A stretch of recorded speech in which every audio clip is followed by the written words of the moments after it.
Il-Qorti ta' Drittijiet tal-Bniedem ta' Strasburgu f'sentenza li tat kontra l-Gvern Malti titkellem fuq it-trattament inuman li għaddiet minnu immigranta mis-Somalja fl-2009. Aden Ahmed kienet daħlet f'Malta legalment fi frar tal-2009 imbagħad ħarbet lejn l-Olanda xarejn wara. Iżda wara li nqabdet fl-Olanda, Ahmed intbagħtet lura pajjiżna u nżammet f'ċentru ta' detenzjoni.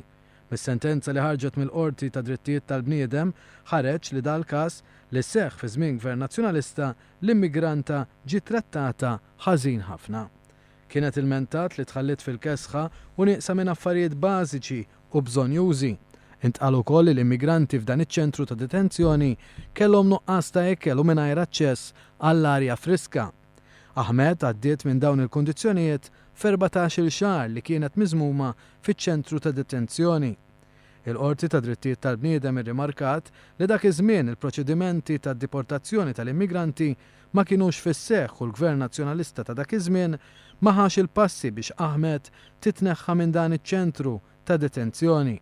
Għaldaqstant, il-Qorti ta' Drittijiet Ewropej tal-Bniedem ordnat biex Aden Ahmed tiġi kumpensata bi 30,000 euro għad-danni morali u 3,000 euro bħala spejjeż.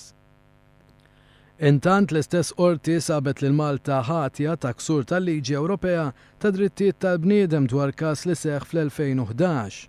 Suso Musa, immigranti regolari wkoll mis-Somalja, inżamm f'ċentru ta' detenzjoni bejn April 2011 u Marzu 2013. Dan wassal biex Musa kellu nuqqas ta' libertà u sigurtà. Meta wasal Malta, sentejn ilu, huwa ġie arrestat mill-pulizija iżda ma ngħata l-ebda raġuni għal dan. Musa kemm il-darba prova japplika l-ażil f'pajjiżna iżda l-applikazzjoni tiegħu dejjem ġiet miċħuda. Il-Qorti Ewropea ordnat biex l-immigrant jitħallas is-somma ta' 24,000 euro għad-danni morali u 3,000 euro oħra bħala spejjeż.